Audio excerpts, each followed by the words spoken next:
Hi students, today we are going to study what is engineering mechanics and what are the various types of mechanics. अगर हम लोग कभी भी engineering mechanics की अगर बात करते हो तो आपको यहाँ पे physical changes of any particular body क्या है और उसका इफेक्ट क्या होने वाला है किसी भी स्ट्रक्चर के ऊपर में या किसी भी बॉडी के ऊपर में, वो आपको देखना पड़ेगा। क्या आप देख सकते हो? अगर फिजिकल चेंजेस की अगर बात करते हो तो फिजिकल चेंजेस कहाँ से होंगे आपके किसी भी बॉडी के ऊपर में। It should be a human body, it should be a living body, it should be a any ideal body.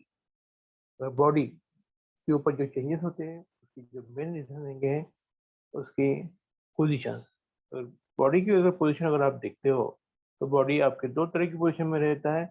जैसे कि पहली पोजीशन जो रहेंगी आपकी एट रेस्ट और सेकंड पोजीशन रहेगी आपकी एट मोशन। बॉडी की ये दोनों पोजीशन जो रहेंगी आपकी rest position and the motion of any body, ये आपके जो इफेक्ट रहेंगे फोर्सेस की उसके ऊपर डिपेंड करेगा। इफेक्ट ऑफ फोर्सेस करेंगे कौन से रहेंगे आपके, एक तो आप फोर्सेस अप्लाई कर सकते हो किसी भी बॉडी के ऊपर में जिसकी वजह से आपकी बॉडी रेस्ट कंडीशन में भी रह सकती है या फिर किसी भी तरह के मोशन कंडीशन में भी अप्लीकेबल रह सकती है। लेकिन फोर्सेस भी कौन से, internal forces and the external forces. अब एक्सटर्नल फोर्सेस कौन से, जो फोर्सेस आप अप्लाई करते हो किसी भी बॉडी के ऊपर जिसकी वजह से आपकी बॉडी तो रेस्ट में रहेंगी या मोशन में रहेंगी। अगर वही इंटरनल फोर्सेस कौन से रहेंगे आपके, अगर एक्सटर्नल फोर्सेस आप किसी बॉडी के ऊपर लगाते हो तो उस कंडीशन में उस एक्सटर्नल फोर्स को नलीफाई करने के लिए या बैलेंस करने के लिए बॉडी इंटरनली कुछ फोर्स प्रोड्यूस करती है। That type of force is called as a internal forces. किसी भी बॉडी में चेंजेस होने के कुछ मेन रीजन रहते हैं। वो रीजन है आपके फोर्सेस किस तरह के लग रहे हैं, आपके इंटरनल फोर्सेस लग रहे हैं या एक्सटर्नल फोर्स लग रहे हैं, पॉजिटिव फोर्स लग रहे हैं या नेगेटिव फोर्स लग रहे हैं। साथ साथ में टेम्परेचर भी दूसरे पार्ट है आपका। अगर टेम्परेचर अगर आपका वेरी कर रहा है तो उस कंडीशन में आपका बॉडी क्या होंगी, एक तो एक्सपांड होंगी या तो कॉन्ट्रैक्ट होंगी। अब एक्सपांड क्यों होती है, ड्यू टू टेम्परेचर एंड इस थर्मल कोएफिशिएंट की वजह से, और कॉन्ट्रैक्शन के लिए भी वही प्रॉपर्टी डिपेंड करेंगी। उसकी वजह से भी आपकी बॉडी क्या होती है, चेंजेस कर सकती है। फिजिकल चेंजेस की बात कर रहे हैं हम लोग। और प्रेशर, प्रेशर के लिए भी क्या होगा, प्रेशर के वजह से भी बॉडी होगी, एक तो कॉन्ट्रैक्ट होंगी या फिर एक्सपांड होगी। तो ये सारे कंसेप्ट जो अगर रिलेटेड करते हो तो इंजीनियरिंग में करिए डिपेंड करेगा physical changes of any body. अगर बॉडी की अगर बात फिजिकल चेंजेस की अगर बात करते हो तो बॉडी से रिलेटेड रहता है, बॉडी का शेप साइज क्या है। और बॉडी का अगर फिजिकल चेंजेस अगर देखते हो तो ये फिजिकल चेंजेस आपको डिपेंड करेंगे आपके रेस्ट और मोशन कंडीशन के लिए। और साथ साथ में फोर्सेस रेस्ट कंडीशन में रहने के लिए और मोशन कंडीशन में लाने के लिए किस तरह का फोर्सेस आपको आ रहा है किसी भी बॉडी के ऊपर में, वो देखना इफेक्टिव रहेगा। और उस फोर्सेस को भी हम लोग कितने पार्ट में डिवाइड किए हुए हैं, internal forces and external forces. जिसकी वजह से किसी भी बॉडी का फिजिकल चेंजेस होने के लिए चांसेस बढ़ जाते हैं due to its internal forces and the external forces. And these are the some parts of the forces जिसकी वजह से आपकी क्या होगी, बॉडी की फिजिकल चेंजेस प्रोड्यूस होती है। और इस फिजिकल चेंजेस की वजह से किसी भी इंजीनियरिंग ब्रांच में आपके न्यूमेरिकल या फिर प्रॉब्लम क्रिएट होते हैं। और उस प्रॉब्लम्स को क्या करेंगे हम लोग, सिम्प्लीफाई कैसे करेंगे, वो इंजीनियरिंग मैकेनिक्स में हम लोग स्टडी करेंगे। अगर हम लोग इंजीनियरिंग मैकेनिक्स के अलग अलग पार्ट्स की अगर बात करते हो तो इंजीनियरिंग मैकेनिक्स में हमने कुछ पार्ट्स यहाँ पे आपको डिस्क्राइब करके दिया है फ्लो चार्ट में, तो उसे देखेंगे हम लोग। जैसे कि इंजीनियरिंग मैकेनिक्स का जो पहला पार्ट है that is your solid mechanics. अब सॉलिड मैकेनिक्स यानी क्या है आपका, इस कंडीशन में आपके बॉडी के ऊपर में फोर्स जो अप्लाई होता है उस कंडीशन में बॉडी डिफॉर्म हो रही है या रिजिड जा रही है, या उसकी इलास्टिसिटी कैसी है या उसकी प्लास्टिसिटी किस तरह की है, वो सारे स्टडी हम लोग क्या करेंगे, सॉलिड मैकेनिक्स से करेंगे। लेकिन अगर हमारा बॉडी अगर सॉलिड है तो ठीक है, हम लोग सॉलिड मैकेनिक्स में उसकी स्टडी करेंगे, अदर डिफॉर्मेबल बॉडी और अदर इलास्टिक बॉडी। लेकिन अगर बॉडी आपका लिक्विड बॉडी अगर कंसिडर करते हैं तो हम लोग क्या करेंगे, फ्लूइड मैकेनिक्स में उसकी स्टडी करेंगे। अब फ्लूइड मैकेनिक्स में भी उसकी स्टडी कैसे करेंगे, तो फ्लूइड्स को हम लोग दो तरह से स्टडी कर सकते हैं। तो first study is the impressible fluid and second one is the compressible fluid. तो इस कंडीशन में जो प्रॉपर्टी रहेंगी फ्लूइड की वो देखेंगे हम लोग। Then heat transfer. अब हीट ट्रांसफर क्या होता है? किसी भी बॉडी के अंदर में फ्रिक्शन प्रोड्यूस होता है या फिर ड्यू टू टेम्परेचर की वजह से आपकी बॉडी में हीट तो इंक्रीज होंगी या तो रिड्यूस हो सकती है। तो उस कंडीशन में आपके किसी भी बॉडी के ऊपर में एक्सपांशन प्रॉपर्टी और कॉन्ट्रैक्शन प्रॉपर्टी की वजह से आपकी बॉडी में क्या होंगे? फिजिकल चेंजेस होंगे, और उस चेंजेस की वजह से आपका इफेक्ट जो बॉडी के ऊपर आने वाला है वो किस तरह से इफेक्ट आएगा वो हम लोग स्टडी करेंगे इन हीट ट्रांसफर में। लेकिन अगर फोर्थ पार्ट अगर हम बात करते हो तो that is the properties of material. अब इस कंडीशन में क्या करेंगे हम लोग? अलग अलग जो बिहेवियर है मटेरियल की उसकी हम लोग स्टडी करेंगे। अब बिहेवियर में अगर बात करते हो तो फ्लेक्सिबिलिटी एक प्रॉपर्टीज है मटेरियल की। किसी भी लोडिंग कंडीशन में किसी भी लोडिंग कंडीशन में मटेरियल अगर आप फ्लेक्सिबल है या इनफ्लेक्सिबल है वो हमें स्टडी करना है। साथ साथ में दूसरी प्रॉपर्टी जो रहेंगी हमारी इलेक्ट्रिसिटी प्रॉपर्टी, फिजिकल प्रॉपर्टी में आएंगी, जैसे प्लास्टिक प्रॉपर्टी भी फिजिकल मटेरियल में आएंगी, और साथ साथ में रिजिड प्रॉपर्टी भी किसमें आएंगी? आपकी फिजिकल प्रॉपर्टीज में आएंगी। यानी इलेक्ट्रिक है या बॉडी ब्रेकेबल है या फिर उसकी प्लास्टिसिटी इंडेक्स कितना है वो हम लोग स्टडी करेंगे प्रॉपर्टीज ऑफ मटेरियल में। साथ साथ में डक्टाइल मटेरियल है या ब्रिटल मटेरियल है वो भी हम लोग स्टडी करेंगे फिजिकल प्रॉपर्टीज में। तो हमने देखा है कि पार्ट्स ऑफ मैकेनिक्स में चार पार्ट्स होते हैं। The first one is solid mechanics, जिसमें आप सॉलिड बॉडीज की स्टडी करेंगे। Then second is the fluid mechanics, जिसमें हम लोग लिक्विड फ्लूइड का यूज करेंगे, जिसमें भी हम लोग इनकम्प्रेसिबल लिक्विड की बात करेंगे। देन हीट ट्रांसफर में क्या करेंगे? Study of heat effect on the body वो देखेंगे हम लोग, जिसकी वजह से फिजिकल चेंजेस हो सकता है। और प्रॉपर्टीज मटेरियल में हम देखेंगे physical properties, flexibility, rigidity, ductility, ये सारी प्रॉपर्टीज हम लोग प्रॉपर्टीज ऑफ मटेरियल में स्टडी करेंगे। अगर हम लोग इंजीनियरिंग मैकेनिक्स को प्रॉपर्ली अगर डिवाइड करते हुए तो उसको क्या कहेंगे हम लोग? दो मेजर फैक्टर हम लोग जो स्टडी करेंगे that is our solid mechanics.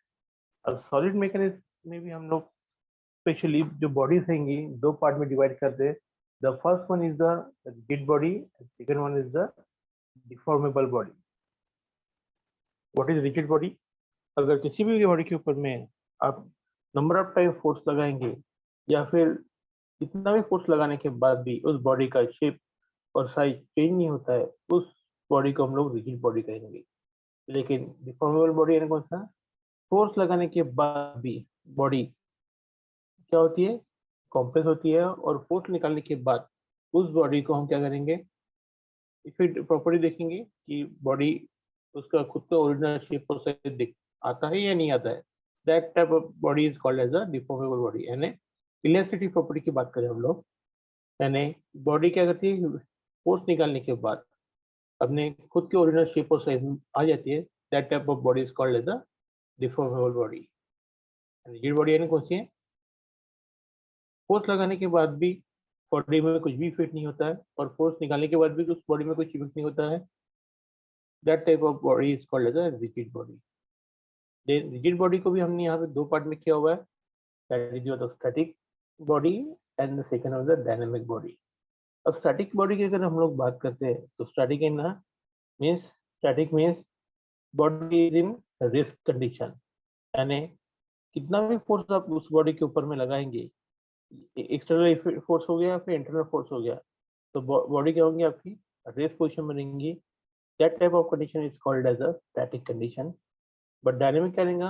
अगर आपकी बॉडी के ऊपर आप कितने भी तरह का फोर्स लगा रहे हो और किसी भी टाइप का फोर्स अगर अप्लाई कर रहे हो तो बॉडी क्या होती है? मोशन होती है या मूवमेंट करती है। तो that type of the body is called as a dynamic body. लेकिन डायनेमिक्स में भी हमें दो तरीके करते हैं। डायनेमिक्स ऑफ बॉडी हो सकती है, एक तो एक्सटर्नल फोर्स लगाने की वजह से भी हो सकता है, और डायनेमिक्स ऑफ बॉडी जो होंगी आपकी एक्सटर्नल फोर्स नहीं लगाने की वजह से भी हो सकता है। यानी कि एक्सटर्नल फोर्स लगाने के बाद भी हम लोग बॉडी को स्टडी करते हो तो वो कंडीशन में भी डायनामिक्स में आ सकती है, और एक्सटर्नल फोर्स नहीं लगाने के बाद भी बॉडी मूवमेंट होती है तो उस तरह की फोर्सेस भी हम लोग डायनामिक्स में स्टडी करेंगे। तो डायनेमिक्स को भी हम लोग दो पार्ट में डिवाइड किया हुआ है, that is the kinetics and kinematics. अब क्या होता है, काइनेटिक्स में अगर बॉडी का अगर मोशन हो रहा है और साथ साथ में उसके ऊपर जो इफेक्ट आ रहा है फोर्स का, उसका भी स्टडी हो रहा है, that type of the body is called as a kinetic body. But kinematic body इसमें क्या होगा, जब बॉडी का मूवमेंट हो रहा है लेकिन without application of the any kind of forces, that type of the body is called as a kinematics. अगर हम लोग डेफिनेशन की अगर बात करते हैं तो these are the some definition for the engineering mechanics, आप स्टडी कर सकते हो।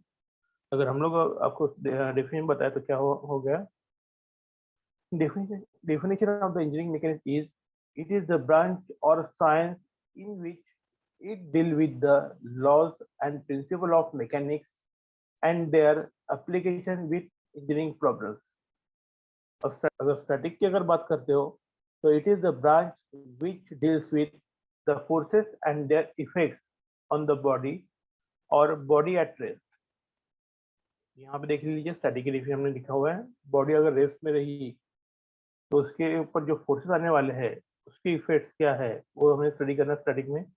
Then dynamics, it is the branch which deals with the forces and their effects on the bodies when the body is in motion with और without construction of forces. अब with और without कब करेंगे उसके लिए भी हमने दो ब्रांचेस दिया हुआ है। The first branch is the kinetic and second branch is the kinematic. Kinetics, kinetic is the branch of dynamics which deals with the bodies that are in motion due to the application of forces। तो यहाँ पे जो body की motion आने वाली है by using the forces और by applying the forces, उस टाइप के फोर्सेस की स्टडी हमें यहाँ पे करना है जिसकी वजह से बॉडी मोशन में आ रही है। लेकिन काइनेमेटिक्स में क्या करना है, it is the branch of dynamic which deals with the bodies that are in motion without knowing the references or reference of forces responsible for the motion in the body। Then mechanics of deformable body की अगर बात करते हैं हम लोग तो यहाँ पे भी हम लोग क्या करेंगे, डिफॉर्मेबल बॉडीज में इलास्टिक बॉडीज की बात करें हम लोग, जिसके ऊपर फोर्स अप्लाई करने के बाद शेप चेंज तो होता है लेकिन फोर्स निकलने के बाद बॉडी क्या होगी आपके, रिगेन इस ओरिजिनल शेप एंड साइज आ सकती है बट इन रेस्ट कंडीशन। तो जनरली हम लोग स्टडी करेंगे इस टॉपिक के ऊपर में स्ट्रेंथ ऑफ मटेरियल की हम लोग स्टडी करेंगे, जिसका नाम मैकेनिक्स ऑफ मटेरियल भी है। और ये एक पूरा सब्जेक्ट है जो कि आप engineering student as a engineering student आप स्टडी करेंगे अलग अलग इंजीनियरिंग डिसिप्लिन में। उसी के साथ में मैकेनिक्स ऑफ डिफॉर्मेबल बॉडीज को भी हम सेकंड पार्ट में डिवाइड कर सकते हैं, that is the theory of elasticity and second is the theory of plasticity। अगर फ्लो चार्ट की अगर बात करते हो तो this is the complete flow chart for the engineering mechanics, जिसमें आप हर एक ब्रांचेस को डिवाइड किया हुआ है यहाँ पे। तो आप देख सकते हो तो इंजीनियरिंग मैकेनिक्स हमने यहाँ पे दो पार्ट में डिवाइड किया हुआ है। First one is mechanics of solid and second one is the mechanics of fluid. अगर मैकेनिक्स ऑफ फ्लूइड को हमने इनकम्प्रेसिबल फ्लूइड और कॉम्प्रेसिबल फ्लूइड में बताया था, तो उसको ही हम लोग एक्सपांड करते हैं तो फ्लूइड मैकेनिक को ही हम लोग तीन पार्ट में डिवाइड कर सकते हैं, ideal fluid mechanic, second is the viscous fluid mechanic and third one is the incompressible fluid mechanic. लेकिन मैकेनिक्स ऑफ सॉलिड्स को हमने दो पार्ट में डिवाइड किया था, जैसे कि आपने प्रीवियस चार्ट में देखा है, रिजिड बॉडीज और डिफॉर्मेबल बॉडीज। अगर रिजिड बॉडीज की अगर बात करते हैं तो रिजिड बॉडी डिवाइड होती है हमारे दो पार्ट में, that is the static body and dynamic body.